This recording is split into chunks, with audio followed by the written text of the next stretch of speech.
following is a presentation of the Belly Up Sports Media Network.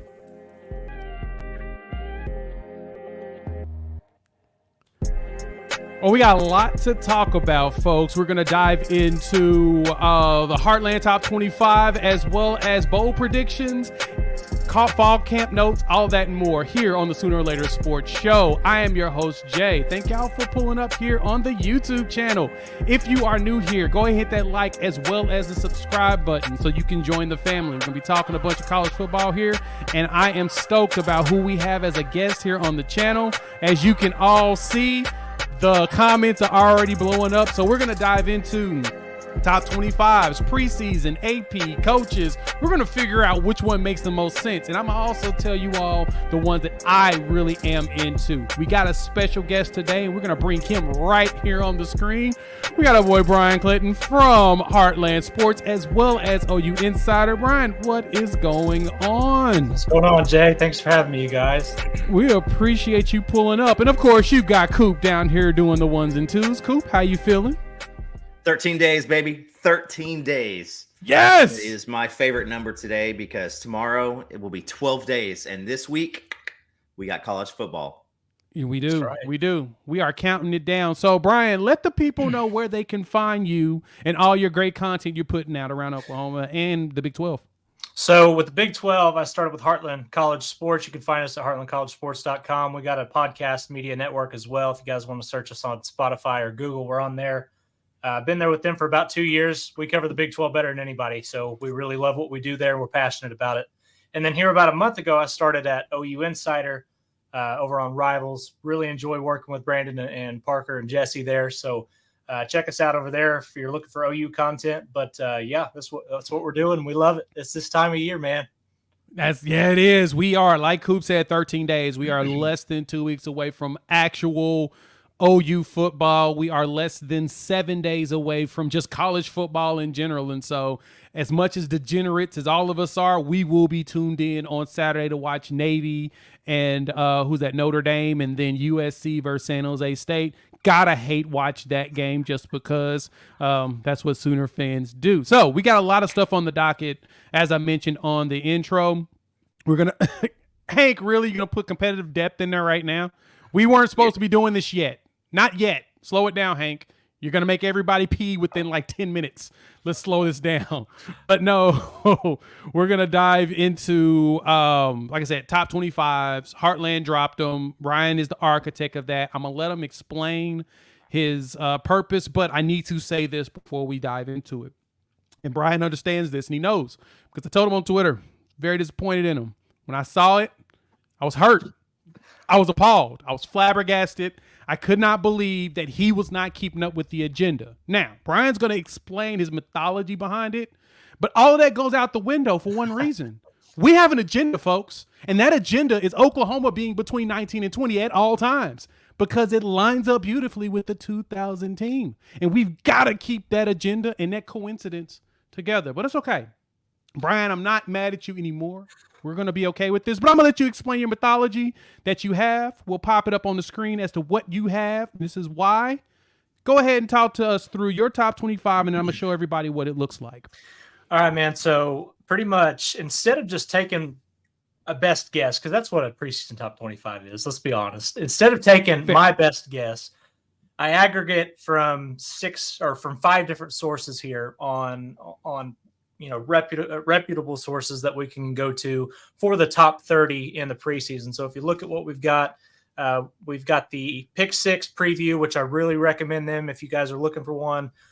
Phil Steele obviously has been around for forever. ESPN's FPI and S&P Plus are both really good metrics to follow. And then obviously the coaches poll, which dropped a couple of weeks ago. I took those 5 rankings and I did a reverse order point system, just like they do in the AP poll. When I got all of those together, I added up totals, and that's what you see over here on the right side of the screen is what those totals came out to after the 5, and that's how I came up with Heartland College Sports Top 25. So it sounds like Bryan actually has a method of his madness or whatnot, and this is what the top 25 looks like. And so this is the reason why I was all over him like white on rice with a glass of milk and the paper plate in a snowstorm when we were talking about this. He has Oklahoma at 16th in the country in the preseason polls. Now, granted, we are talking about preseason, and I understand that everybody's trying to, figure out, what the heck preseason means. And I'm going to say this. I'm going to say this as a disclaimer. I hate any poll that exists before week 4. That's just always been my personal vendetta, because the first month of football, we don't know, besides the defending champion, who really should be where they are, because we've got some great games that's going to change it. And so let's look at this. First and foremost, mention this in the green room. Bryan, I love the fact that LSU is rated so high. I have been high on LSU and Florida State. And I'm going to be honest, I think Florida State should be higher. And when I look at the overallness, because I have quarterback questions at Ohio State, Alabama, and let me see, Clemson, in theory, going to this season, I think I would prefer to see those teams move up. Do I sound crazy? No, I don't think so at all. I mean, quarterback's the most important position on the field, as much as some of us may like that or hate that. I mean, really, if you look back through the college football playoff era, the teams that have potential and good showings in the college football playoff have good quarterback play. So that holds merit for sure. Okay, make sure I'm not crazy. Cool. Yeah. When you see your first look at this, what jumped out to you? What poll? What position made you ask questions? Just don't talk about Texas. We'll wait for them for last. Well, I mean, you look at everything, and there's so many question marks across everything, right? LSU expectation. When I'm just making my notes earlier, you look at the quarterbacks. Georgia. They caught lightning in a bottle with Stetson Bennett, and he was just that guy who got stuff done.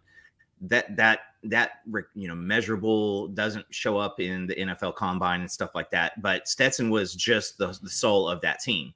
And now you have Brock Vandagriff. Oh, wait, no, not Brock Vandagriff. But you have Carson them going Beck, to be breaking in a new quarterback with Beck. You have Ohio State going to be breaking in a new guy. Michigan now has an expectation on their shoulders. And so there's that. Alabama's breaking in a quarterback. You get to LSU, and that's the first place where you see a quarterback who's returning and has some savvy, and LSU did some damage, towards the back half of the season. And so can they take that next leap of playing with expectations? Can they take that next leap of, actually plowing through the Georgias and the Alabamas? I come down here, Florida State. They showed last year that they were coming after everything. Sooners showed out really, really strong in the bowl game. So now we get to say, all right, so with everybody that they have coming back, can they show up? You got Clemson right behind them, because I think that's a pretty good spot for one of those two teams. You keep on cruising through Tennessee, Utah. I like TCU right there. That's great. Texas Tech. A lot of people are putting expectations. I wouldn't bet any money on Iowa, but I guess you have to play for them in order to do that. So, good point. I guess when I go look at the back half of this poll, I'm looking at the Iowa piece and the Texas Tech. Now, Texas Tech definitely deserves their respect, and it feels like they are truly a sleeper in the Big 12 this year. Joey McGuire's done a really good job, him and staff, in recruiting. Last year they played very well, and it looks like they're bringing a lot of experience back or whatnot. Bryan, how you feel about Tech, as a Big 12 writer, being at 25, or do you think that they possibly should move up in other polls to get to a better number? So the way that I look at this, which, obviously it's funny, I made this ranking, but if it was just based on my own opinion, I don't see any world where Tech should be behind Ole Miss, considering that they blew them out in the bowl game last year. Now, I know last year is last year, but when we're looking at the roster that Texas Tech returns, you got 11 guys on offense coming back. You've got, I believe, 7 or 8 starters on defense coming back. Another year of experience. I really like what Texas Tech has coming back. And the thing is, if Shutt can stay healthy for them at quarterback, I think Tech has a really good shot of being more than a dark horse. I think you could look at them as being a contender, really in the Big 12. They beat Oklahoma and Texas both last year, which is something they've never done before. And I think that there are a lot of reasons why Tech could be on the rise even in year 2 with Joey McGuire. And they're keeping Texas kids in Texas, which is really important. That's really tough to do in today's age. And for them to be able to talk some of these guys into come to Lubbock, Texas and calling it home, it's really exciting to see what's going on out there right now. No, and Bryan, I was going to say, Texas Tech, their Achilles heel has always been that defense, and obviously OU's fans are one to talk, but you don't have that powerhouse lineup of quarterbacks in the Big 12 that are going to cause trouble for them week in and week out. And we've seen them show up with some defensive playmakers here recently. So the one thing that everybody always wants to point out about Tech is, but can their defense hold up? Right. Well, I don't think that they really have to outside of a couple teams. Yeah, well, and the thing is here recently, obviously we've had some good defenses from Baylor and Oklahoma State a couple of years ago, really solid defenses. But if you're opportunistic and you can take advantage of the opportunities you get and capitalize on offense, that's a really good way of winning some close ball games, which you're going to have 9 of in the Big 12 schedule. That's just how it rolls. So, no, that's true. And then so when we look at the comparison to it with the AP poll, segues perfectly into this conversation. AP poll does not have Tech on there. But you can see that there's a close delineation with Texas at 10 and 11. Tennessee, it's like they all move down a spot, but they move Washington into the top 10. Now, I am very high on Michael Penix. I think that he's going to have a really good season this year. We have high expectations. Let's just put it that way before I say he has a good season. We have high expectations of him. But, man, the Pac has owned so much of this top, 20. What's going on? Why are we seeing so much Pac this year? Is it really only because of the quarterback play? Because I think that's the reason why we're seeing a lot of Pac. Yeah, absolutely. That's what it's about. When you have big names at quarterback, let's be honest, I can't speak for everybody. I don't have an AP vote, but a lot of the names that I do know have AP votes. It would not surprise me if they run through, see some quarterbacks, be like, hey, that guy played there last year. He was pretty good. I'm putting them in my top 25. When you've got Caleb Williams and you've got Michael Penix and you've got Cam Rising and you've got Bo Nix and then now DJ Uiagalelei at Oregon State, it makes sense, right? I mean, that's just, it makes sense. So I absolutely believe that's what's going on. Yeah, totally fair. Cool. Oregon State, man. That Oregon State, everybody is, they threw the baby out with the bathwater with DJ, and I'm hearing good things. Oregon State quietly won a bunch of games last year and was just kind of forgotten about. Now, the Pac-12 has not made a dent in anything playoff-wise or any big bowl games here recently. And, now they've got all these cats in here vying for one last shot. So we'll see what happens. I like with the coaches poll throwing a little Tulane in there. I wonder if that's a shot at a specific team. But again, you've got a lot of expectations, and I'll agree with, was it JC? Any of the North Pole, South Pole, coaches poll, whatever. None of this, this is all for us. This is for us to start chatting about things. This is for you guys to start listening. But listen, OU, I think, from just a local standpoint, OU is set up, pretty well. We've heard the comparisons of, 2000, 2003 and all those things like that. But, Venables can slap this bad boy up on one of the boards and say, all right, they say that you guys should have been better than last year. You guys know you should have been better than last year. But are there really 16, 18, 17 teams in front of us that we can't beat? Let's go out and prove it on the field. And, so I like that from a local standpoint, because you got to think if you're 5-0 rolling into Texas, ABC is going to want that to be a top 10 matchup. So you got to hope that Texas makes it interesting in Tuscaloosa and does what they're supposed to do in the other games. Yeah, because last year Oklahoma opened up top 15. Wasn't that where we were ranked? I can't remember the exact number. I'm trying to remember. I want to say it was around the 12 area. I know by Nebraska, they were number 6, I believe, is as high as they got. So Okay. Yep. Because after week 1, they were at least 7th on the AP poll, and yeah. So, whew, I'll say this: I'm kind of fascinated that we are actually put in the 15 to 20 range in just about every poll. And so, like as you mentioned, Bryan, yours is the aggregate of multiples. Seeing us at 16, I think that's actually a good spot. And I joke about the 2000 season or whatnot, and where we're ranked at like number 19. We brought a lefty quarterback in for his second season. That was also a transfer with a coach that was only in his second year at the school, that was coming off of a really bad season, one of the worst at OU. All the fairy tale stuff is here. But the question we have to ask ourselves is, can you see Oklahoma rising up enough to move and make it to a college football playoff this year? Well, first I want to start that they're playing Arkansas State, which, the last time they played Arkansas State was 2000 under a second-year head coach. So let's just add that to the list of things.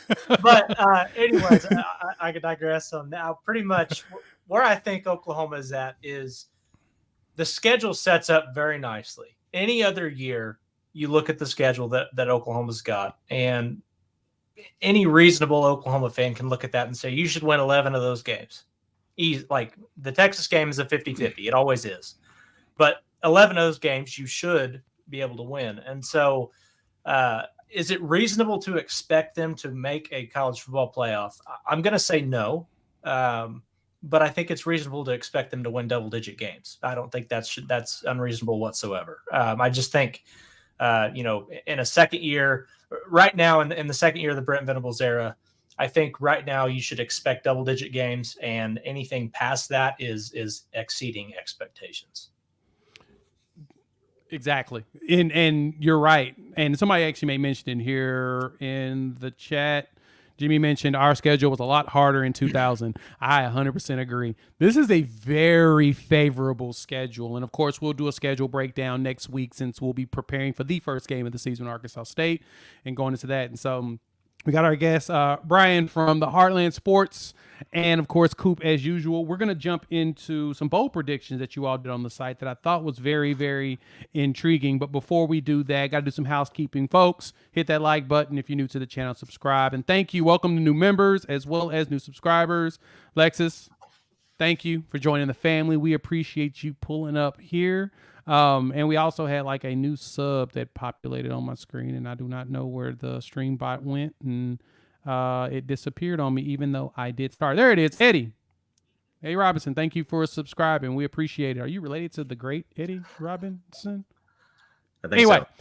We'll move on from that. Let's talk about these bowl predictions, and then we're going to jump into fall camp. I think fall camp's probably one of the big conversation pieces for a lot of people. The scrimmages are done. They start school on Monday, so everything's going to change as far as schedule-wise. They had a walkthrough this past Saturday that I heard was, just basically a formality. But let's jump into more so. I want to talk about these bowl predictions. And so right now, I know Sooner fans, y'all going to probably lose y'all mind on this one, but Bryan Nim's got Oklahoma playing USC in the Cotton Bowl this year. Explain yourself. So I had a lot of fun with this one. I'll just begin with that. I looked at the Big 12 schedule, and every year before I do bowl projections or what I think is going to happen, I go through and I predict every game on the schedule. And what I ended up with was, which this is just crazy, I ended up with a 4-way tie for first place in the Big 12, 7-2 from 4 teams, which was nuts. So if you'll see, Texas, K-State, Texas Tech, and Oklahoma are all either 9-3, 10-3, or 10-2, somewhere in that area. Mm-hmm. I had some sort of, I don't know what the tiebreakers are. The Big 12 doesn't even know what the tiebreakers are yet for this year, because they haven't updated their site. So they need to get on that. But I had Texas beating Kansas State in the Big 12 championship, Oklahoma getting left out at 10-2, but with the name brand there. it's just I don't think television executives could pass up an opportunity to put Oklahoma and USC on the same field. I just don't think they could. The numbers for that game would be incredible. Yeah, that would be a dream scenario for Sooner fans, as you can see in the chat. A lot of people are already pointing out that would be crazy and a dream scenario because everyone would love the opportunity to lock down defensively what USC is doing and also get revenge for, what was that, the 2004 national championship? Granted, that national championship was really ran by Pete Carroll. So, I mean, a defensive genius. He literally had one goal that entire game, was to stop Adrian Peterson, and said, go ahead, pass on us all you want.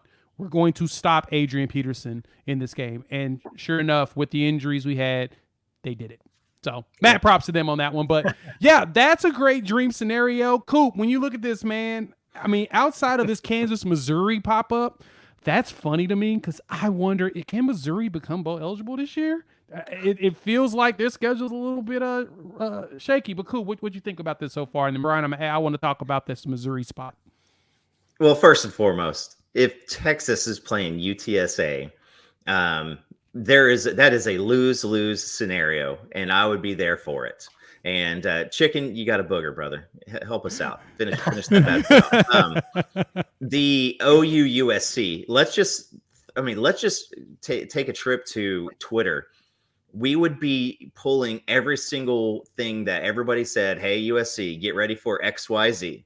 And we would all be there for it. Rush 3, drop 8. You can have a lead on us. It's cool. We'll just keep plucking away because we know how the script runs out. It is going to be the end.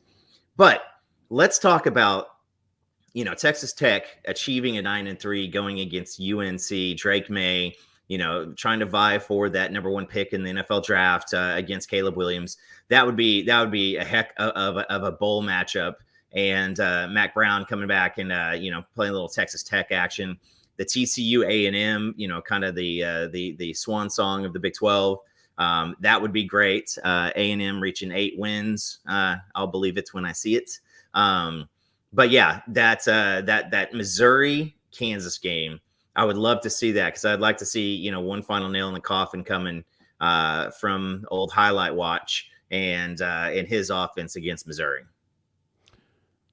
Yeah. So, Bryan, looking at this Missouri game, I mean, Missouri versus Kansas. One, we know Missouri's going to avoid it because they avoided it last year, didn't they? Yes, they did. Didn't they decline their invite because they did not want to play Kansas in the border war anymore? Yeah. What the hell is that?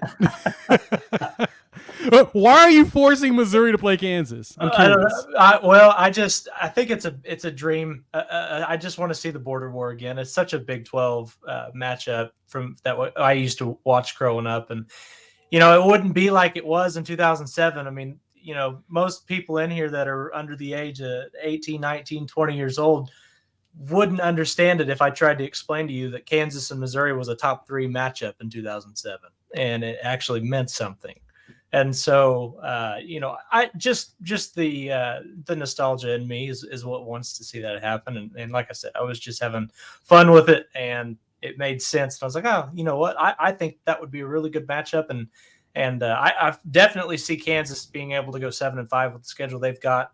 6-6 for Missouri is attainable, but obviously they've got a lot more difficult schedule than Kansas does. So.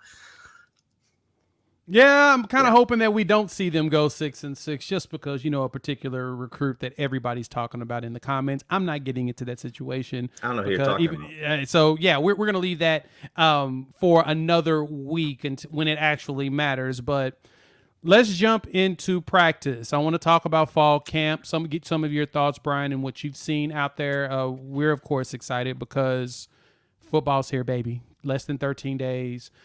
Camp-wise, the notes, I have a video coming down the line with notes on what I've been seeing and hearing from some people I've talked to. There's excitement all around Oklahoma at the Switzer Center about this team.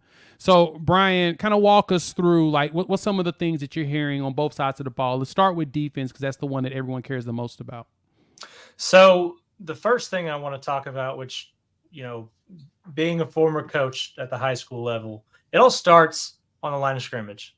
If you can't win at the LOS, there's no reason to play the game. You have to be able to win at the line of scrimmage. And the things that I have heard and seen at practice and heard from some people I've talked to, defensive line is a unit on the team that's potentially looking like a strength.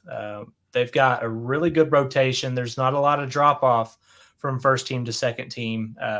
And when I say that, that's something Oklahoma hasn't been able to say in a long time whenever you're talking about the defensive line. And so, we saw it last year when, your second team comes out to give the first team a breath. You can't stop a run on 2nd and 8. That's a problem. Well, I really do feel like there are some guys on that defensive line like DeJoun Terry that comes in where Isaiah Coe, obviously Jordan Kelly, who's been there for 40 years. He's back again. He's looking good. The interior of that defensive line is looking really good. So we'll start with them.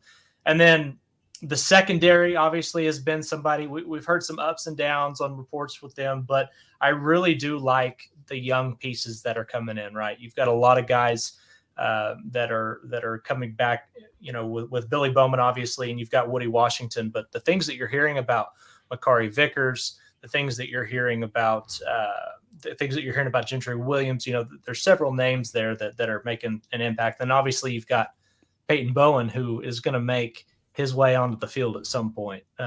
You've got some guys that you can really be excited about. And I haven't even talked about the best player on the field, and that's Danny Stutzman. Man, I think that guy's going to be incredible this year. He's got something to prove. So,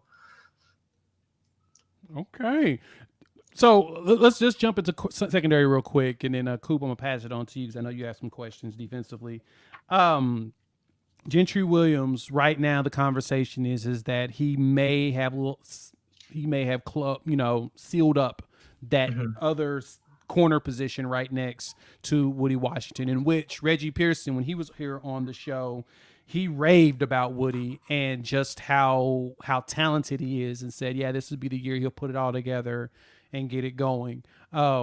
Let's talk about that. I know that after his scare, he's come back with a vengeance, and he's come back with a new purpose and a new excitement. Let's talk about Gentry and in that battle that he has with Josiah Wagner, who looks like he's at the young age wants to take the starting spot. What are you hearing with that? Well, I know that's going to be the main battle that you're looking for defensively between those two guys. And really, I wouldn't be surprised if Gentry's the guy that trots out there with the first team when Arkansas State comes to town. I also wouldn't be surprised if Josiah Wagner is the guy. Competitive depth, that is the word. Yes, I am saying that's what Oklahoma has right now in the secondary. And as I was saying, either one of those guys wouldn't surprise me. But how long has it been since you've had a couple of guys vying for that spot, that starting second cornerback position that, we've got two really young guys that are inexperienced, but they have ceilings potentially higher than we've seen at that spot in a long time. So really good stuff out of both of those guys from what I've heard, and I'm hoping I see a little bit more this week. Oh, I'm so excited about that. Oh, Coop, go ahead. I know you got something to add. So you just it's like the offensive line. You can only have a congealed, all kind of one mindset offensive line when they've got time to work with each other. And so we're going to see a little bit of that with that defensive backfield with so many guys back there. I've heard a lot of people say already, Josiah Wagner's already cemented himself in the two deep at the cornerback's position. So you got Woody, and and Josiah is one that not a lot of people, when he was, because of Peyton Bowen and some of the other names, nobody was really super thrilled about Josiah. But Josiah is a dadgum bulldog. He is getting out there, and he is pushing it. Gentry just has the body. And if you're looking at an NFL defensive back, he's got all the measurables for that. Now the mental stuff needs to happen, right? Back in the back end, what you keep on hearing Peyton Bowen's name thrown around. Dude has played in 5 different positions all through camp. They say that he is mentally, he is there. So, we have had a Patrick Fields or a Justin Broyles, who stays in there because they at least know what they're doing. Whether they have the physical and athletic capabilities to do that, that was always left a little bit more on the what's the word I'm looking for? Desired. But Peyton Bowen's a 5-star safety. And do not be surprised if you see him trotting out there early and often. Woody is the one that, I do have the question on. Is this pushing him to be stronger and a better defensive back? Or does he go out there and think that it's something that he has been just given? Because there's a lot of guys who want to boot his ass off the field, and it's not against him. It's they want playing time. They didn't come here so that they could be a second string defensive back. So if you have that starting safeties, most likely Peyton Bowen, Reggie Pearson, you're going to have guys coming in. But look at a Peyton Bowen switching in a lot with Hassan McCullough and Justin Harrington at that cheetah spot, because he is that dude, and he is going to get better. And again, this is exciting because I bring this up all the time. I remember going back to the old Texas A&M game, Eric Bassey out at safety for the first time, and I think they scored 31 on us. And I remember losing my ever-loving mind and saying, how can we allow 31 points in a football game? Over the past couple of years, I would prayed for 31 only. And so you've got you got the defensive line, like Bryan was talking about. You've got guys who are everywhere, freaks of nature. With PJ Adebaware, who still again is just starting to understand what his position is, and those two are going to have a symbiotic relationship with that defensive line and that defensive backfield.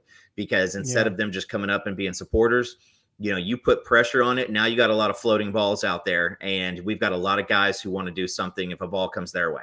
You're seeing, you saw in the scrimmage with Peyton Bowen, on Andrell Anthony. You've heard people Peyton picked off Jackson the other day in practice, and those guys know each other. So, we've been beating each other up, but now we're starting to hear some good stuff. So I don't envy any of the first 5 opponents. And now Iowa State might be the weakest of those 5 opponents since they are out 5+ starters. But do they even have a team like right now? Are they going to field a team this year? Because I'm truly curious if that roster even exists. Because I know more charges are going to come down the line with these kids. They're the ones that got caught aren't the only ones. It's going to be tough, man. I'm pretty sure Matt Campbell probably asked Lincoln Riley about those, walk-on tryouts that he was running because they're so short on their depth. Exactly. Okay, so Bryan, go back to you on this. Jacoby. So I know Valai and them were praising him hard when it comes to his just versatility and athleticism and his ability to play on both sides of the ball. What is it looking like with him as far as rotation on the defensive side? Are you hearing anything on him getting in more? I'm really curious. He's probably the one player outside of Vickers that I'm truly curious about where he places on the roster right now. I'm curious myself, to be completely honest with you, because that's a guy. I think there's just so many names back there right now. It's just, I think everybody in these first few games, I expect us to see a lot of rotation and to see how some guys play out. But really, I think once you get to this point, because fall camp's going to start winding down here pretty quick, right? We're not going to have injuries this late in the game. We're going to be making sure that some of these younger guys are getting some more time. So I wouldn't be surprised to see here in the next few days, maybe some reports about him making some more plays and things like that, given more opportunities. But when the lights come on down there in Memorial Stadium and it's time for the guys to step out on the field in front of 80,000 and play, I think we're going to see some guys elevate. And I think Jacoby is one of those guys. He's an incredible athlete. And I wouldn't be surprised if he's somebody that works himself into the 2 deep as well. Yeah, that makes sense, because as Coop even mentioned a minute ago, we talked about Cheetah Roll and how one of the reports is that we're going to see Bowen as well as Pearson rotating in Cheetah, because they're trying to find a way to keep them on the field as much as possible and still be able to leverage the depth that we have, which makes sense. I mean, I think Peyton Bowen's probably by end of the season, he may end up being our best defensive player, and as a freshman, which is a wild thing to even think and say, but that is just how talented the kid is. I can really see that coming down. So yes, as everybody knows, we got a bunch of competitive depth on the defensive side of the ball. Let's move into offense. Before you move into offense, I want to point this out, and it is a play on the word. Yes, you guys don't. I like that you didn't use it. Don't be surprised if we hear some names venturing out to the transfer portal soon on this defense. You've seen it in recruiting. They're not just throwing out offers just to anybody. They're not just bringing anybody up. You got to be an absolute dude to come in and play in this defensive backfield. You cannot be a guy that we're taking a shot out at. So right. There's so many players, and again, how about Jack says, how about Trace Ford? Trace Ford is going to be put on a pitch count, but he is going to wreak freaking havoc when he plays, and we're going to be asking for more and more and more of him. But there's guys. Josh McCuistion actually put in his Fearless 20 that he expects Danny Stutzman to lead college football in tackles. And it doesn't mean because our defensive line's dog crap. It means because he is going to get unleashed, and he is going to have some free space in front of him, and he's going to be able to diagnose. So, yeah, if you're excited about the defense, I'm not going to go as far as Jay said, we're not going to let a point go the first 17 weeks of the season or whatever you said. But it was 5. It was 5 games. 17. But no, be excited because when we go out there and we're pushing for a shutout in a couple of these games, people are going to start losing their minds. They're going to start going, these are cupcakes to start the season off. We will learn a lot in Dallas. Yeah, the first 5 games is going to lead to that. Go ahead, Brian. And before we get off the defensive side of the ball, I think we'd be remiss if we didn't bring up the name Kendall Dolby in the defensive backfield as well. 100%. Yeah, that's a guy that he was NJCAA Defensive Player of the Year last year, and he makes plays. He makes them look seamless. He's a guy that the physical side of defensive football is coming back to Oklahoma, and that's going to be one of those guys that you see bring that physicality back. I'm really excited about him as well. So. That's a great point, and I know that Pearson mentioned about him. His basic assessment of him was he needs to get out of his own head, and he's got it. He's just got to get out of his own head at this level, and he'll be able to really be impactful. And it makes sense. I mean, so if you're looking at your 2 deep, you're looking at Woody and Gentry as your bookends, followed by probably Josiah and then Dolby, and probably Dolby. Yep. It sounds like Dolby would be there, and if you go 3 deep. You're looking at Vickers, and depending on who else you want to have at corner, that's what I mean. I heard Jacoby played a little corner, maybe, but he's mixed between corner and safety, so he's like that. He's so versatile; he can do everything, and he's a giant basketball player. So, yeah, be excited, folks. We've got a lot of secondary players that we can talk through on this defense. I wanted to do defensive line, but that's going to be like a 4-hour conversation, and so we'll move on from that. And we're going to go to the offensive side of the ball real quick because there was a question in here from our guy Monty Cisco, as you all know him on the Twitter game. He's asking about our guy DJ Graham, which I'm hearing he is hurt right now. He's out for a couple of weeks. It's what I've heard. Brian, have you heard anything as far as what Coach Brent Venables has said about his situation? I haven't heard anything other than that he's dealing with something that's going to keep him out for a little bit. I don't know what the extent of that is just yet, but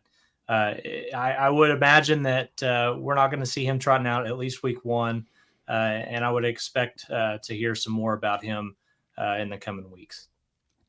Agreed. And you also got to throw out with and we'll probably slide right into the offensive side, but with the rise that DJ Graham made that move over there because he wanted to, and we had a lot of playmakers on the defensive backside. Well, now in this camp, you're hearing so many different receivers. So when I put it in the chat, like don't be down on DJ. Just be up on several of the other names that are also doing exactly. And now that he's hurt, maybe we see him in blowout time later in the year, but I believe that they want to see what he's got.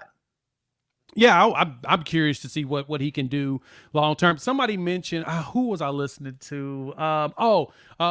Sooners Illustrated. They, on their pod, they had talked about DJ and the potential of leveraging him in situational pieces because he's so physical.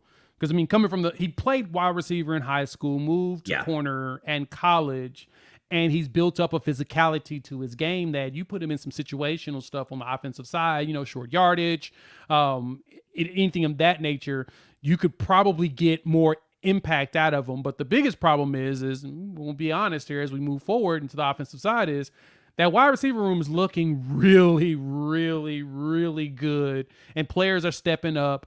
Nick Anderson is a name I've been hearing. Andrew Anthony, it sounds like he's got that outside bookend next to Farouk locked up. For the most part, you're hearing a ton about Gavin Freeman on top of Drake Stoops. I'm wondering if Gavin's going to try to steal Drake Stoops' job at the slot constantly. But Nick Anderson and Jaden Gibson are the two that, to me, I want to talk about real quick. Brian, I know you've heard some good things around that. I'm seeing Jaden Gibson make catches. Like, that warms my heart. Like what do we do? Like I was losing my mind at the fact that this man's taking catches. Brian, how you feeling about the wide receivers? I feel really good. I like the depth that they've. I'm going to refrain from using the phrase, but I like the depth that they have at that position. Competitive depth. We'll throw it out there. Competitive depth. It was the biggest question mark coming into the summer. Everybody was wondering who was going to be that guy to step up and talk about how we're going to replace Marvin Mims. How are they going to do? Who's going to step up and be that wide receiver one? And what I think you've seen is everybody in that room has seemingly elevated their play. And you brought up Nick Anderson and Jaden Gibson. I'm excited about those guys. One, because they both have NFL body types, which, to see guys that have that length and that speed and still have that explosiveness, those are the kinds of guys that maybe you could argue Oklahoma may have been lacking at times last season outside of Marvin Mims. And you have them there. It's just now it's a matter of getting them to produce. And I think they're going to have their opportunities. I would imagine Jaden Gibson spent more time at the jugs machine in the last several months than he has probably in his bed at night. So I would imagine that he's been working really hard. They've been really adamant about that group being very push towards being physical with Emmett Jones and their blocking and things like that. So I've heard good things about both of those guys. I would not be surprised if either one of those guys ends up becoming a lightning rod for the fan base because they make explosive play after explosive play. Oh, I love hearing that, and watching and seeing the videos that OU has put out on Andrew Anthony catching deep passes, Jaden Gibson getting himself some touchdowns, and of course that was the one they dropped today and was hyped. And I sent it to a few people. I'm like, guys, I think we might have it. The 6'5" giant that runs a nice 4.4, 5.4, 5.40 is going to show out this year. Can we get excited? Should we lose our mind now? And everybody's like, no, calm down, Jay. Calm your nerves. Calm your nerves. But I don't like thinking. He is the player last season. He had one drop at the beginning of the year, which kind of basically was detrimental to his development for the rest of the season because we didn't see him much.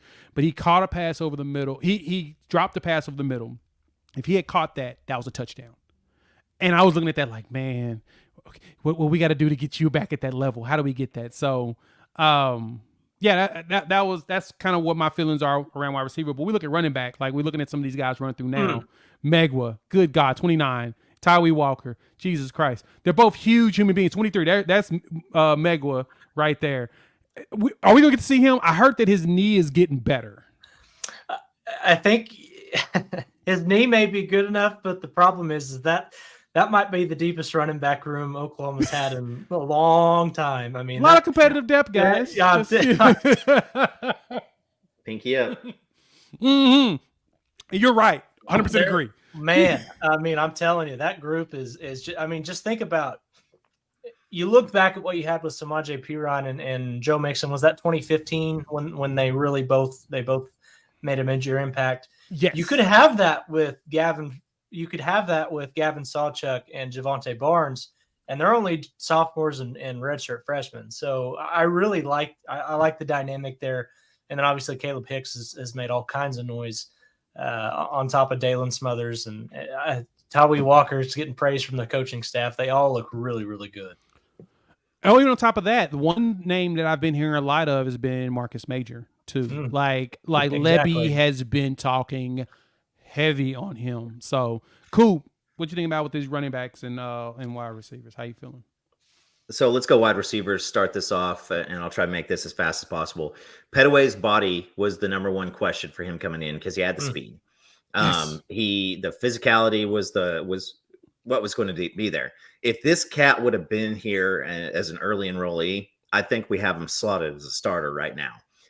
But he wasn't. He was a late enrollee. He is going to make plays. Now, what does that look like, and how long do we wait for those things? You know, I gotta think that when you look at that room, and you're Emmett Jones, you look at that room and you think, all right, where do my playmakers, where are they at? And then you also have to say, where are the people who are 100% locked in? Because if you run a play for another wide receiver and it's not for you, and then you're out there not doing a job blocking, you're not going to be on the field. So they need the blocking game to start things off. Also, we don't have a superstar at quarterback who is going to ad-lib a bunch of stuff. So if you have a route called, you need to run that route. You don't need to have the excuses of defensive backs throwing you off the route. You got to be where you're supposed to be. And that is going to be what Dylan Gabriel is going to reward with the ball is, are you at where you're supposed to be? So you've got a room that really, 6 weeks ago, I was nervous about. I was really nervous about. I was really also looking for who's the cat who had to go to JUCO, was the freshman wide receiver. Oh, you're talking about Keon Brown. Thank you. There it is. Keon Brown. I was really, really hoping for Keon Brown to come in. But you are seeing more of Jaden Gibson. They need him to be good. They need Anderson to be healthy. But with Petaway, Gibson, Freeman, Andrell Anthony, all these guys, these are going to be, we're going to have a lot of opportunity, and we'll get to the tight end room. But I think that running back and receiver are going to have to take up a lot of slack from that tight end room, because that tight end room is the big question mark for this team now going forward. Running backs, you said it. Nobody wants Tawi Walker in the backfield. If Javonte has an issue, Chuck needs a breather, and that little bastard comes in, everybody says right away they don't like tackling him. He runs into the line, and people cannot they don't want to put hands on him. And then when they do, not much happens. So there, he is going to have himself a role in this, and a role in this team. But right there, you talk about Javonte, Sawchuk, Major, Tawi Walker, and that's 4 running backs. Remind me what the 5th running back usually does. And again, listen, we've had a lot of running back issues over time, and Javonte's had a few nicks and bruises. We haven't seen Sawchuk for a full year. So it's good. I'm glad we've got this, because if you pull out a DJ Hicks, oh good God. If you pull him out, that's he has switched positions. Good Lord. But if you pull out a Hicks, and he is out here throwing good stuff as a freshman. Caleb Hicks, not DJ Hicks. Sweet Jesus. Hurt is you're not supposed to hurt. But Hicks coming in, that's a cat that they're going to want to probably try to redshirt. But how many of these guys are going to force themselves onto the field? And then if Megwa decides that, you know what, I'm going to go ahead and come in and hurt some people, he has the capability of doing it too. So yeah, this room is the deepest it's been in God knows how long. And do we have the Adrian Peterson, DeMarco Murray, Samaje Perine? I don't know yet. We've got a lot of guys who want to show that they are that guy, though. Yeah, thanks, Kim, for stating that again. Caleb Hicks, guys. Caleb Hicks. But okay, so Brian, with that, since we're talking about the depth of this, this running back room, can we get 2,000-yard rushes again? Because the last time we had it was Mixon and Perine. If you want to count Jalen Hurts and Kennedy Brooks. So if we count the Hurts or the Kyler Murray seasons, there's a chance for 3,000-yard runners. You think we got a chance of getting 2, though? I'm not going to count it out. I like Jeff Levy's outside zone, the scheme that he runs. There's a lot of zone and is a running back's best friend, in my opinion. I don't know why more people don't run it. There are a lot that do, but behind what we have heard has been a really good offensive line to this point in fall camp, I am not going to count that out. And I think with the rotation you're going to have, really what it's going to come down to is, do guys stay healthy enough? You got to have guys that stay healthy. And we know Marcus Major has had some issues with health in the past. Obviously, like you mentioned, Javonte Barnes had some nicks and cuts last year that he had to deal with. So if we can stay healthy and have a couple of guys stay up there towards the top of that depth chart, yes. But I would also, even if they don't have 2 1,000-yard rushers, I wouldn't be surprised if you saw 3 or 4 guys go over the 500-yard mark. I mean, it's that the room is that deep. I mean, it's just really, really good. So I like where that position's at. And, the guys, I want to shout out the guys that were calling out DeMarco Murray a couple of years ago for not being a good recruiter. What are you talking about? Where are you at now? You're not talking anymore. Go home. You're ain't drunk. hurt, Yes, ain't exactly. hurt, not nail one of them at all in the last 2 years, especially after, and even getting Taylor Tatum this year in the class. And so we can transition into recruiting right now before we wrap things up and let everybody enjoy the rest of their evening. Before we move forward, make sure you hit that like, subscribe button. If you are here in the YouTube channel, we've got 44 likes with over 140 viewers. That tells me that somebody's not hitting that like button. So, folks, hit the button, show some love, and support the channel as Coop shows you his big fingers. But let's talk about the recruiting portion of it, because that was a great segue, Bryan, talking about DeMarco Murray and how people were questioning his capabilities. Right now, everybody's questioning Bates. I have a video I've been working on for a while. I still got to figure out how I want to say it in a very nice manner, but we're all questioning Ty Bates, right? Without realizing that at Clemson, it took them about 5 years to get their first 5-star defensive lineman. Mm-hmm. They ate off of the high 3s and 4s to build those elite defenses, and then the 5-star started to follow, in which, my personal opinion, that's exactly what we're going to have to do here, because I don't know if y'all realize this, but we haven't recruited a 5-star defensive lineman since 2009 and got him to come to Oklahoma. It's been a while since any regime, and this is the Bob Stoops era, any regime has actually brought in elite defensive line play. It's just not, it doesn't seem like either A, it wasn't a big focus, or B, it's a challenge. And so I know, the last few have stung, but we know more will come down the line. But remember, time will tell, time will come.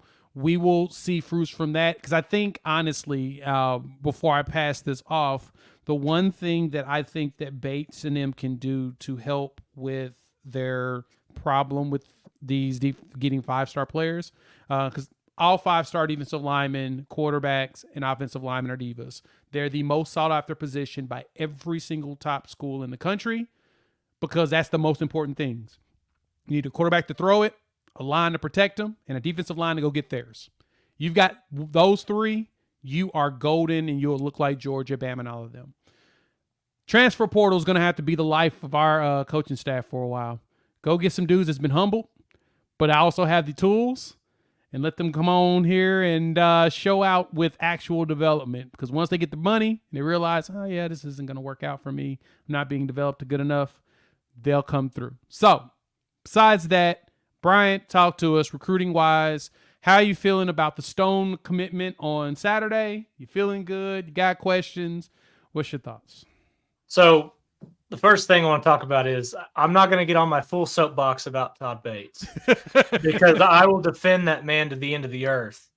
Same. I don't understand. I get where OU fans are coming from, but you need to understand, as you said, we are in an NIL era now.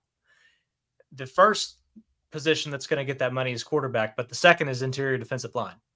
Mm-hmm. Everybody is going to offer that guy, whoever it is, that 5-star, they're going to offer him money. And so you're up against that. And you also, you can tell them how great it's going to look at Oklahoma, but until you can show them Oklahoma film and not Clemson film, it's going to make a difference. And so when these guys that he's got working in this year start making some plays, and we have some, the defensive line looks different, it's going to make a difference in that recruiting pitch. Now, switching gears to Stone, I'm under the opinion that it's been Oklahoma for so long.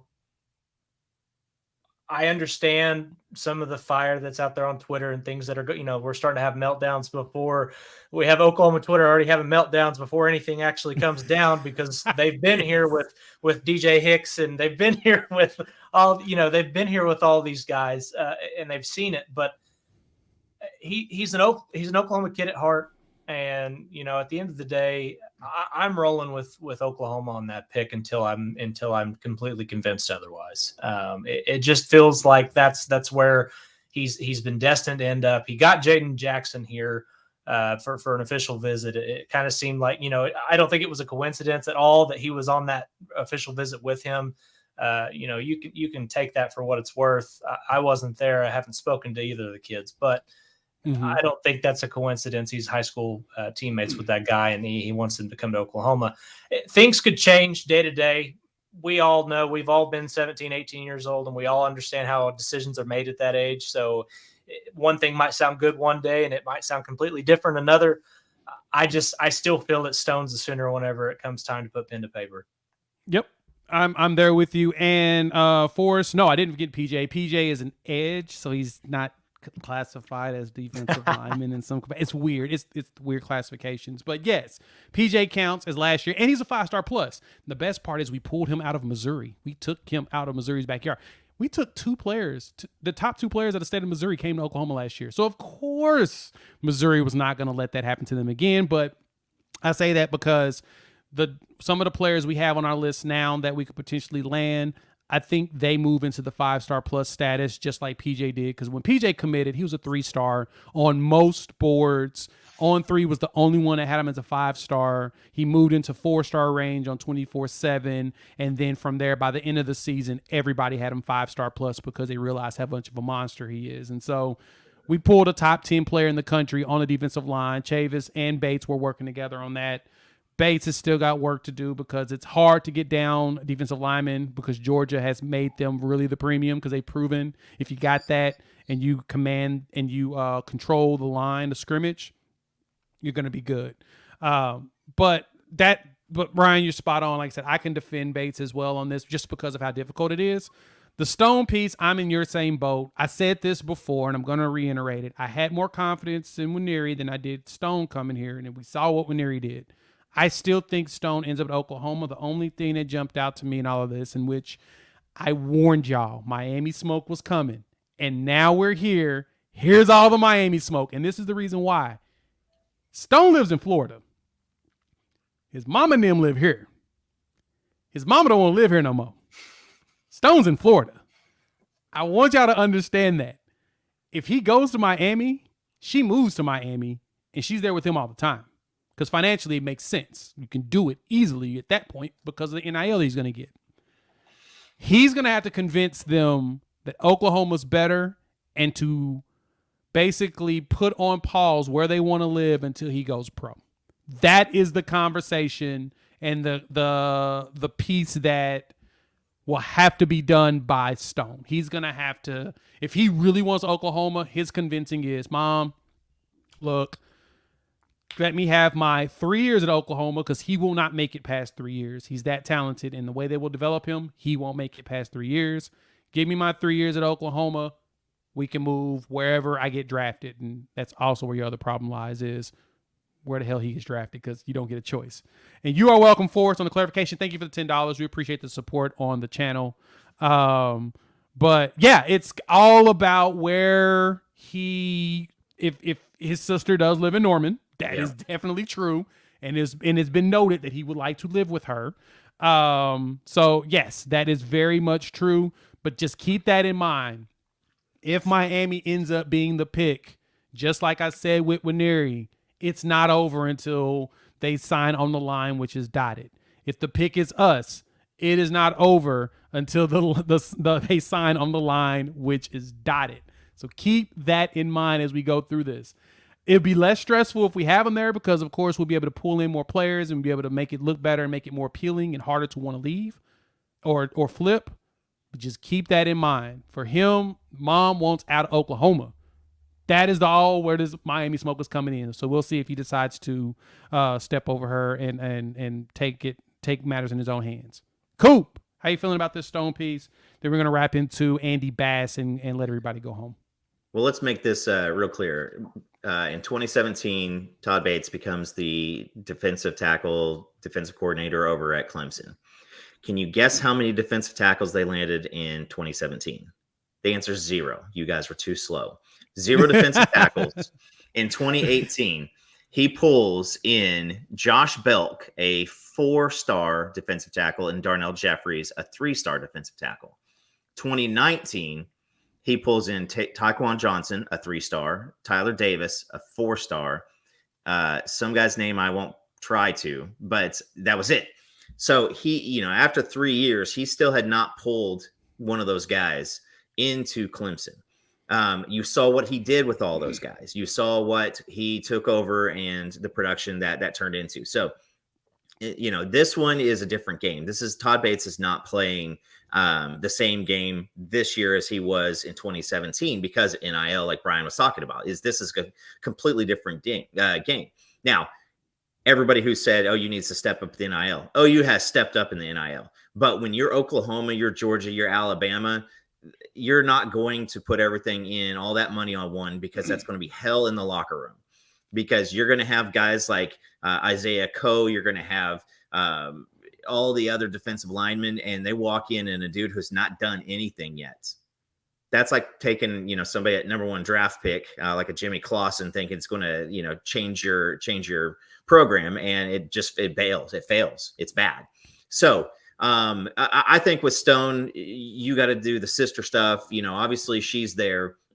That was a dream of them living together. The Miami Smoke guys, when you're a 5-star defensive lineman, you're going to have another team who says, hey, listen, we're the silver medal. We can throw our entire lives at them. But the great thing is you don't have to worry about what Miami's been doing because they haven't done a lot. And so I think that Stone does end up as a Sooner. I think that there has been some kind of a conversation with him and the coaching staff for a long time. The Miami stuff is right. It's not going to be like a unanimous, hey, listen, I've always been OU. This is it. He knows that that's the best place for him to be developed. That was one of his last quotes. But again, if Mama wants to go to Miami, she's going to push for it. But when it comes down to it, he can say, listen, I'm going to make a ton of money. I will have my life set up in Oklahoma, and I will be able to make money from Oklahoma fans for years and years to come. He ain't coming back to Oklahoma in 4 years after going to Miami. That ain't going to happen. So he would have to give up home. And so we can't sit there and dog on Nwaneri because he did the same thing. And then, sit there and, say, well, Stone doesn't care about Oklahoma. Like, he does care about Oklahoma. As far as the rest of the recruiting pieces, we're still in on a lot of these guys on the defensive line. Rumors are rumors. Okay. You can't talk about Don McKinley and say like, well, I heard he's leaning Texas. He's leaning somewhere. Someone's going to report he's leaning somewhere, everywhere. Right. And so you just have to do this is you put in some work on the field this year, and a lot of heads will start turning. We could go into the Nwaneri stuff from the Union scrimmage. That boy did not sound like things were done. He didn't. I was there. John Hoover, myself, George Stoya, Trav, all of us were sitting there right next to him. The cleats, the gloves, those were all real. He said he wanted to show some love. He said he made his decision. It felt like the good choice for him at the moment. All this stuff is December, guys. Line that is dotted. Hang in there. We go out, we put a product on the field that makes people go, oh shit, they turned, how many of these cats into actual ball players? And it's rising tide raises all boats, right? So I'm pretty excited about this. You got to trust in Venables, Bates, Chavis, and we all thought that we were going to have 17, 5-star defensive linemen commit to this class. And, anything less than that was a failure. Guys, 3 years ago, if I said, hey, listen, this is what we're going to end up at, people would have been like, what do you need from me? What I'll do whatever Yeah. I need for like to have a shot, because we weren't in the mix in 2018 for 5-star defensive linemen.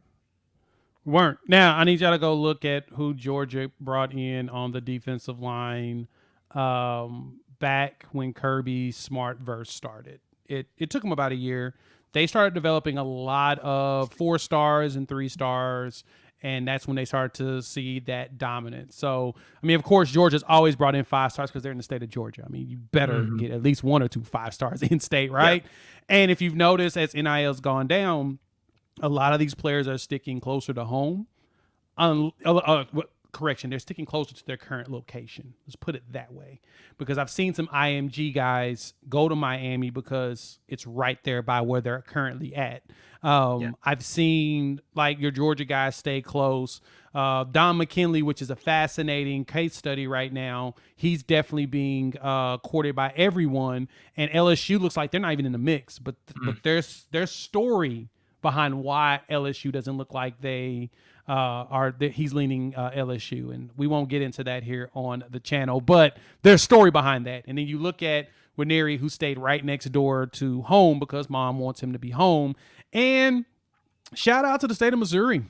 That NIL law that they passed to keep in-state players in state, geez, whew, that's amazing, because I was incorrect in my assessment. They can make money. He can make money starting September 1st as long as he signs a financial agreement, which isn't legally binding. Just some sort of financial agreement that he's going to go to Missouri, which means he could do like, financial aid, which means that if he does financial aid now, that means he's doing his financial aid for the spring semester. But I've heard that he's not a spring enrollee. Weird. But for the financial piece showing that he's going to go there, he's basically in the boat to do that. And so keep that in mind. A lot of the factors around money and travel is about where do these people want to live. If a player wants to leave their state, you go after them. If a player wants to stay in state, unless they're in Oklahoma, you probably don't want to pursue them because the local money is going to keep them. David Hicks is the perfect example because he's literally an hour and some change away from College Station. And whatever happened with his dad. But anyway, Andy Bass. Wrap it up. We're going to put a bow in it. We're going to keep you out for too long, folks. I know that everyone hates the fact that it's pay to play, but hey, this is our world, baby. We're going to enjoy it, and we're going to win a lot more battles, especially once we start winning these games. 6-7, and we still finish with a top 4 class. That ish is impressive. We should be happy with that. And so, Brian, when you see Andy Bass out here on the field, talk to me. He commits on the 24th. I'm anticipating Oklahoma, and the way that he plays, it looks like he's going to be a gadget player. How do you feel about Andy Bass coming to Oklahoma? So obviously I feel good about him ending up at Oklahoma. Obviously I love the Heritage Hall pipeline that we've seen every couple of years. It seems like we'll get a really big playmaker out of there. So that's a really good thing for the Sooners. Something just as an Oklahoma high school guy, I love it whenever guys that get the recognition that they deserve, and Andy Bass is one of those. This guy, I'm not going to compare him to Taysom Hill because that's just a guy that you've seen make crazy plays at the NFL level, but he's kind of got that same kind of feel, right? You put him several different positions on the field and he can make plays for you, and I think that's what he's going to be for Oklahoma. And when you look at it, the kind of guys that Brent Venables is bringing in or trying to bring in, it's not just this is what you can do for us on the field, but also it's the mentality that they bring, right? And from everything that I've heard and read about Bass, he's the right kind of kid to fit into this new culture that Oklahoma's trying to build. So if you have somebody that's willing to work hard and somebody that has the talent, as you see here on the field, you go and get them. And I think Andy Bass is that guy. He's a freak, and I saw some pictures of him. He's stocky. I think the big thing about him is size. He's not as huge as a Taysom Hill, but you're right. He really is a good comparison because he's one of those players that can do multiple spots, and as you can see, he's stiff-arming much bigger players than him. He's got the talent to play everywhere, and the good thing is DeMarco Murray's recruiting him, so it looks like he'll be the quote-unquote third running back in the room, but he won't be just a running back because I know – that was actually the one thing about Caden Durham and his recruitment was there were 2 things that I heard about him. One, he was very interested in, being a quote unquote feature back, but at the same time was interested in playing slot receiver and being moved around the field. in which I think that was why we were looking at him as the third running back for this class with Tatum as well as Xavier Robinson. Bass is that too. Like, he may not be as fast as Durham because Durham is a track guy, but I think he's a little bit more agile. I think, as you mentioned, Taysom Hill, he can be a 2.0 type version of him. He's one of those you put in, he'll be at the quarterback position, and he'll run he can run a end around flea flicker and end up wide open at wide receiver. It's just, he's got those capabilities. And so I totally love that comparison to Hill. This is the guy. We've all played backyard football, and there was that little dude who just ran 100% every single play, and you're like, dude, take a break, brother. Like, come on now. You know, we saw Cole Adams leave for Alabama last year, and I think that he was a little bit like this. But this guy just has it. Like, he is a guy who he knows angles, he knows spacing. And again, you see what Drake Stoops does, and poor guy is going to get forgotten. If his name was Drake Allen or something like that, you know, I think that we'd already be passing him by. But because he's a Stoops boy, you know, nobody wants to just let him go. But now with Freeman coming in, Freeman's doing these things. Imagine this in a few years. You've got a backfield with Andy Bass and Xavier Robinson, and then Taylor Tatum's taking a breath on the sideline. You know, you think of that, like, because you either have a dude who's going to throw you like Derrick Henry, and we've all seen the Xavier Robinson, you know, scrimmage highlights from the other night, or then you have this shifty little dude, and he is going to tweak you, and then all of a sudden you're going to have him square up, and he's going to lay a shoulder into you. It's just not fair. And this guy, again, we talked about it in the past. This is a guy who doesn't end up at Oklahoma a few years ago, but this is somebody that brings character, brings heart, brings work ethic, and nobody is going to want to chase this guy around all over the practice field. And so once you can unleash him, it's going to be great. So, yeah, I'm super pumped about him. And this is, you know, also if we ever end up in the Texas game situation, we don't have a quarterback, throw him back there. I want to add something to that real quick. You know, my dad, you can call him an old head, I guess. Is that the thing now? We call them old heads, guys that like those old school style players that make plays any way that they can. I really get the feel with Bass that he's the kind of guy, you throw him out there on special teams as a freshman and he makes this crazy play. And you're like, who is that? People that maybe aren't as tied in. He's that kind of guy. I think he's going to do whatever he can help you out wherever he can on the field to help you win. And that's the kind of guy that you're getting in Bass. So he's an exciting addition. So basically Gavin Freeman, you know, get your first carry and you run as an end around for a touchdown. Perfect. Exactly. Heritage around with a pirouette, in the middle of it. And he basically Quentin Griffins himself from touching the ground. Yeah. Yeah. Right. Exactly. And so, you know, we're going to wrap this bad boy up. I see my boy Stubby in here with some statements on Oklahoma needs to make more money. Let me address that real quick. I'm going to do a video on that very soon about the last 3 years of finances that have come in from like the athletic departments of revenue coming in and all that jazz. Oklahoma's top 10 in the country, like the last 10 years. Just about every year they're in the top 10. They're usually between 3 and 8. One of those years we were number one. I think Lincoln Riley's last season here, actually the season before his last season, we were the top earning school in the country. Keep that in mind. That includes Texas A&M, Alabama. This was all from Wall Street Journal and all of them doing that, the number stuff that they do. We got money. We are very selective of how we spend it.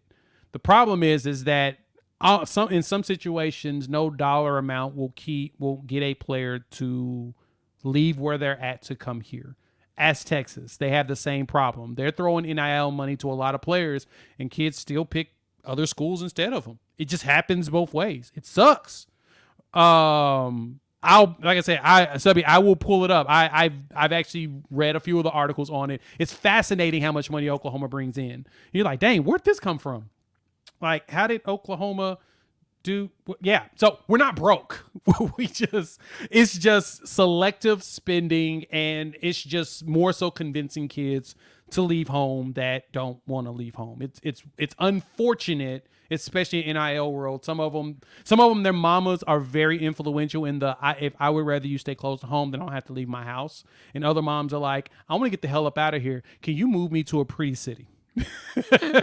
And we always gonna take care of mama, right? I mean, keep it a buck. If you get rich tomorrow and your mom asks you to move somewhere, what you gonna say? No? I don't think you would. If you can afford it, you're gonna take care of mom. So that's what you got to consider in some of these conversations, and that's why I don't lose my mind when players pick certain areas, because I understand. Because I would do the exact same thing for my mom if she wanted to leave and she did, or she wanted to stay. We would do that for the first couple of years, and then from there, whenever I'm working in the NFL, I don't have a choice. But when I have when I can make that choice, I'll probably stay closer to home and family at that time. So anyway, we'll wrap this bad boy up. Bryan, let the people know where they can find you and all your great content. You can find us at heartlandcollegesports.com. You can find us on Twitter as well. Instagram and Facebook, and then obviously OUInsider. We're on Rivals. You can find us on those social media platforms as well. Is it Twitter or X now? What are we calling it? I mean, you can find, where it's at. You can go find us there. It will forever be Twitter for me. I don't care what Elon tries to change it to. It's Twitter. I'm gonna call it tweeting, bird app, all of that, because it was just so great as that, and right now it's acting unstable. Coop, tell people where to find you. Find me here, Unfair Sports. Be doing some more content just from myself coming up here pretty soon. Trying to get more interviews. If you guys have people that you would like to see, we're going to have some OK Preps guys potentially coming on here in a little bit. We're going to take some dive in on what we're doing. Just in general. I mean, like we talk to a lot of people, and I see in the chat, there's a lot of people about the NIL for recruits. I've heard a lot of words from recruits saying it's that each football player on scholarships, like $60K is the beginning point. So again, if you have how many people on the roster, 85. And so that's $60K times 85. If that's the accurate portion, we've got NIL. Everything is good. Where you run into again, and I say this is not where you could find me, right? But where you go is you bring somebody in to the clubhouse, to the locker room, and they are making a crap ton more money. And then you've also got a bunch of other guys. Also, the moment that it gets out that OU threw $1 million at a defensive line recruit, that's the starting point for guys in the future. So it is a one-by-one conversation. Because guess what?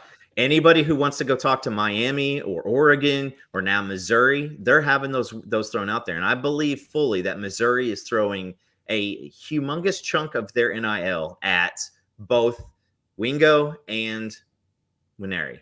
So what does everybody else in that locker room say, especially when that coaching staff gets booted? How would you like to be a coaching staff come in and be like, we got $1.1 million going to one of our defensive linemen. He's making more than a position coach. Staff. Yeah. So, but again, you find me Coop Ride 1982.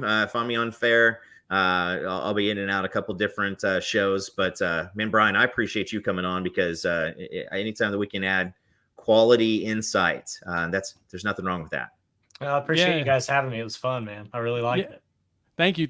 We'll definitely bring you back in, especially during the season. We want to definitely talk games and stuff as you're writing all the articles, and we'll have great reference material to talk through. So, everybody, thank y'all for pulling up to Unfair Sports. You've made it this far. Hit that like button if you're new to the channel. Subscribe. Please join the family. We are growing, and we love doing this for you. And so, with that, we will chop it up with all of you, I don't know, in a couple of days. Peace.